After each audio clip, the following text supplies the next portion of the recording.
आज देखो नैनोमीटर क्या होता है, लेकिन इससे पहले बिलियन। बिलियन क्या है? दो या दो से अधिक पदार्थों के समांगी मिश्रण या मिश्रण को क्या कहते हैं? बिलियन या घोल कहते हैं। बोला है दो या दो से अधिक पदार्थों के समांगी मिश्रण जिसका सभी अंग समान होना चाहिए, सर्वत्र अंग समान होना चाहिए, तो समांगी मिश्रण को बिलियन या क्या कहते हैं? घोल कहते हैं। अगर घोल पूछ दिया तो यही परिभाषा बोलेंगे कि दो या दो से अधिक पदार्थों के समांगी मिश्रण को ही क्या कहते हैं? घोल कहते हैं।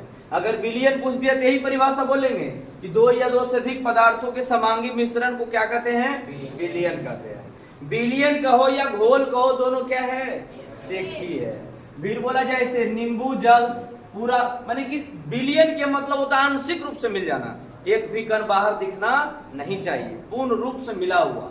जैसे नींबू जल जो पानी पीता है गर्मी के समय में, नहीं आजकल, जैसे नींबू जल, सोडा जल, नमक जल, चीनी जल, अल्कोहल पानी और वायु, ये सब क्या है? आंशिक रूप से मिल जाता है एक दूसरे का। सर वायु कैसे मिल जाता है? तो वायु में जैसे ऑक्सीजन है, नाइट्रोजन है, आर्गन है, सारी कैसे मिला हुआ?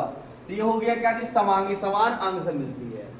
विलयन हमेशा तरल पदार्थ के रूप में होता है, तो कहेगा सर वायु, वायु को अपवाद है, ठीक है, वायु तो तरल पदार्थ नहीं है। लेकिन बाकी सारे देखो तो क्या है? एक तरल पदार्थ। तरल माने वह पदार्थ जो आसानी से बह जाए उसे को क्या कहते हैं? तरल पदार्थ। वह पदार्थ जो आसानी से बह जाए उसे क्या कहते हैं? तरल पदार्थ कहते हैं। फिर अगला पॉइंट है विलयन के गुणधर्म, मतलब विलयन के गुणधर्म को लिखे। विलयन के गुणधर्म निम्नलिखित है। जब भी कारण पूछे, गुणधर्म पूछे, परिणाम पूछे, उस सब का आंसर किसमें दिया जाता है? निम्नलिखित में। सबसे पहले विलयन एक समांगी मिश्रण होता है, अर्थात सभी अंग समान होता है। पहला पॉइंट याद रखना है कि विलयन के सभी अंग क्या होते हैं? समान होते हैं, माने समांगी मिश्रण होता है। विलयन के कणों को नंगे आंखों से देखा नहीं जा सकता, बल नंगा कौन होता है? तो आंख जो हमारे अभी देख रहे हो वो नंगे आंख है। इसमें अगर चश्मा लगा लिया, माइक्रोस्कोप लगा लिया, दूरबीन लगा लिया, बहुत सारे चीज लगता है, तो आंख नंगा नहीं हुआ, वो यंत्र के द्वारा देखा जाने वाली आंख। बोला विलयन के कणों को नंगे आंखों से देखा नहीं जा सकता है। विलयन के कण छन्ना पद को पार कर सकता है। जैसे हम लोग छन्नी से चाय छानते हैं ना, तो चाय छना जाता है, लेकिन हमारे चाय जो होता है पानी और चाय और चीनी घुल करके कहां चल जाता है? नीचे। वही खाली नहीं, कभी कभी पानी भी, चीनी में अगर कुछ छोटे छोटे कण मिल जाता है पानी और चीनी के घोल में, उसे भी छान कर क्या कर लेते हैं? नीचे गिरवा लेते हैं, और जो कचरा था वो छना जाता है। तो क्या विलयन के कण छन्ना पद पार कर सकता है कि नहीं? यस। बोला विलयन के कण छन्ना पत्र को पार कर सकता है। जैसे आजकल ट्रेनिंग है तड़िया, ताड़ी देख रहे हो, जो बोलते हैं तो लोग नीरा, उससे बेड़नी है, बहुत सारा छोटे छोटे जीव मरा हुआ है, कीट पतंग, उसको चाहे छन्नी या छनन पत्र को कर लेता है, छान लेता है। वो भी छोड़कर छोड़ो, अगर चाहे छन्ना पत्र नहीं उसके पास है तो लुंगिया से छान लेता है, पकड़ के मछिया कोना से लवन मार लीजिए से डाल के, ठीक है। तो वो गया छन्ना पत्र के काम कर लिया। जो छानने का काम करता है उसी को क्या कहते हैं? छन्ना। विलयन में प्रकाश का मार्ग दिखाई नहीं देता है। अगर विलयन से कोई प्रकाश को गमन करवाएंगे तो उससे प्रकाश गमन नहीं होगा। गमन माने गम, आना जाना। फिर बोला विलयन अस्थाई होता है, माने एक जगह खोल दिए तो स्थिर रहेगा, जाएगा दूसरी जगह नहीं। विलयन अस्थाई होता है, अर्थात विलयन के कण अलग होने पर नीचे नहीं बैठता है। अगर विलयन को घोल करके छोड़ देंगे तो क्या नीचे बैठ जाएगा? नहीं। जैसे अगर हम चीनी और पानी को घोल देंगे पूर्ण रूप से, यानी कि चीनिया डाले और पनिया डाले तो चीनिया तो बैठ जाएगा ना, उसको पूर्ण रूप से घुला के मिला के उसको हम विलयन तैयार कर देना, एक भी अंश नहीं होना चाहिए, ठीक है। उसके बाद देखेंगे क्या चीनी बैठ जाएगा? नहीं बैठेगा। तो वही बोले, अर्थात विलयन के कण अलग होने पर नीचे नहीं बैठता है। विलयन के एक कण का व्यास, विलयन के एक कण का व्यास, जैसे ही कण है, विलयन के क्या है भाई? कण है, तो इसका व्यास, सबसे बड़ी जीवा को क्या कहते हैं? व्यास। जीवा किसे कहते हैं?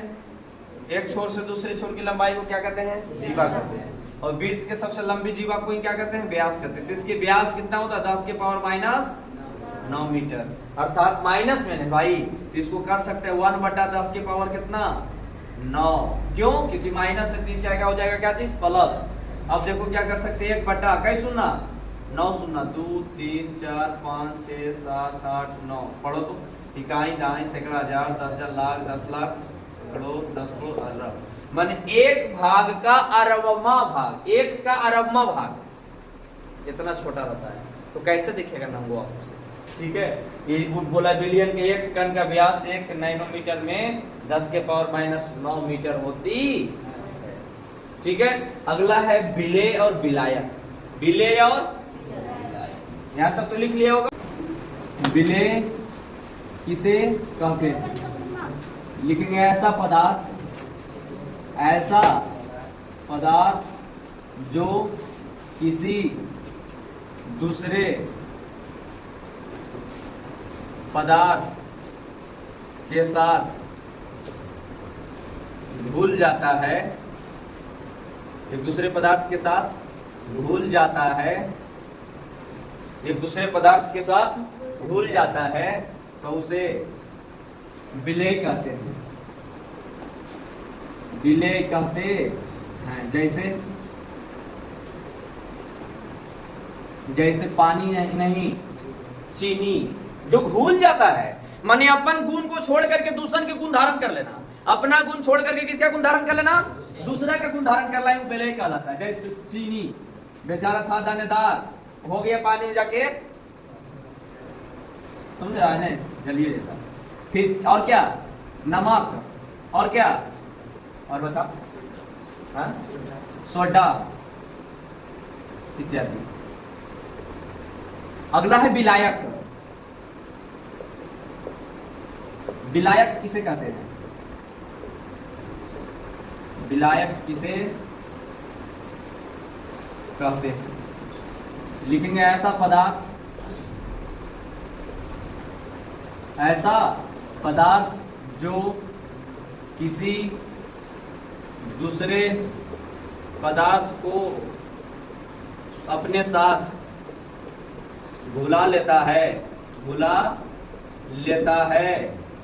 तो उसे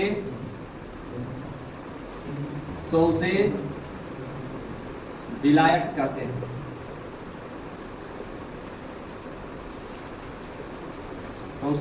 कहते हैं। ठीक है, जैसे पानी, और क्या? दूध, और क्या? अल्कोहल, और क्या? इत्यादि।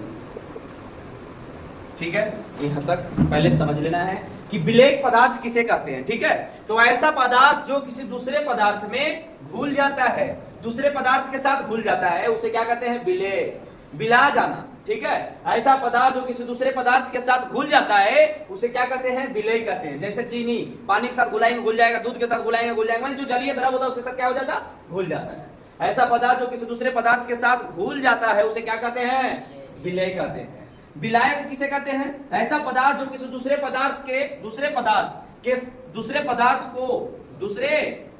को अपने साथ नहीं लिखे, अपने साथ घुला लेता है, अपने साथ घुला लेता